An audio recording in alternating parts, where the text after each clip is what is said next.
What's up guys? In today's video we are going to be making one of my all-time favorite pastries, the cream puff. A simple and delicate exterior surrounding, well, pretty much anything you want. That's the beauty of cream puffs. They're an excellent vessel for transporting a whole variety of flavors, textures, and experiences. I can't think of a single item that can really elevate your baking quite like it. So join me in creating the cool, the celebrated, the cracking cream puff. First, we are going to preheat our oven to 265 degrees Fahrenheit. Into a pot, we are going to add 67 grams of milk and 67 grams of water, as well as 56 grams of butter and a healthy pinch of salt. Place it on medium heat and let it come up to a full boil. Once it has come to a boil, add in 120 grams of flour. Using a wooden spoon or a tough spatula, mix the dough on the heat for an additional 5 minutes to fully incorporate. Transfer the dough to the bowl of a stand mixer fitted with a paddle and mix on low speed to cool it down to about 60 degrees Celsius. Next, we can start adding our eggs. But speaking of eggs, I want to show you the correct way to crack an egg. Now I know what you're thinking. I know how to crack an egg. What are you talking about?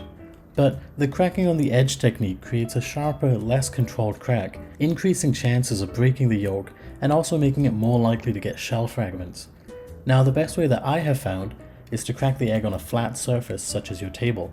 This promotes a more controlled crack, making the possibility of loose shell fragments pretty much nil. Enough about cracking though, the shoe must go on.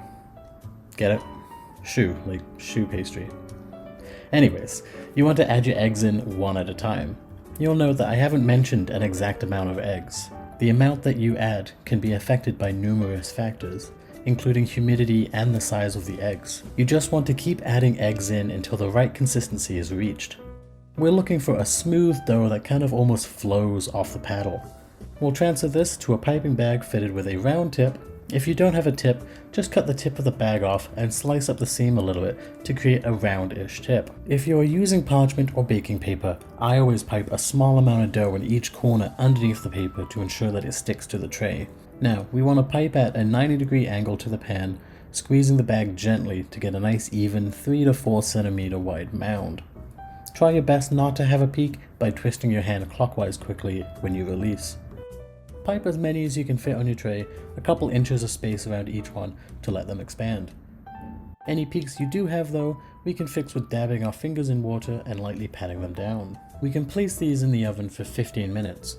After those 15 minutes at 265, we want to turn the temp up to 330 and bake for an additional 10 minutes or so until beautifully golden brown. While these are in there, I'd like to show you what I do for my cream puffs. First, instead of piping onto a tray, I spread my batter into these silicone molds from Silicomart. These are perfect for getting the exact same sized puffs every time. So, the dough goes in and then they're placed in the freezer to fully freeze, making removal from the mold super easy. But more importantly, I place this on top. This is called Cracklin. This is essentially a thin cookie made from brown sugar, butter, and flour. It's placed on top of the cream puff before baking and creates this beautifully crunchy shell, adding some amazing texture. It also weighs it down, making this wonderful even shape on the outside. The Cracklin is super easy to make. To make it, the butter is creamed with the sugar and then the flour is added. I then roll this out between 2 silpads, but you can use parchment paper.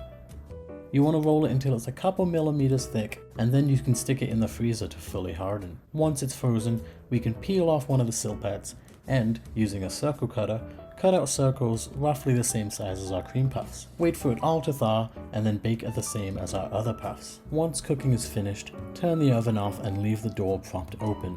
This allows the choux paste to properly dry out. And here we are with our fully baked cream puffs.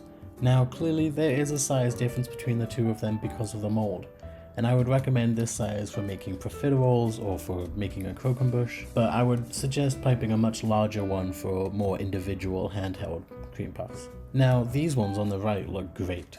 Wonderful shape, have that beautiful crunchy top thanks to the Cracklin, just absolutely perfect. Now for the best part, filling. You want to slice 2/3 of the way up the shell. Using a serrated knife makes it so much easier. This is just a simple whipped cream with some vanilla and icing sugar whisked in. In a piping bag with a star tip, we want to just pipe spirals filling up the base. We'll place the caps back on and we have to, by law, give it a dust of icing sugar.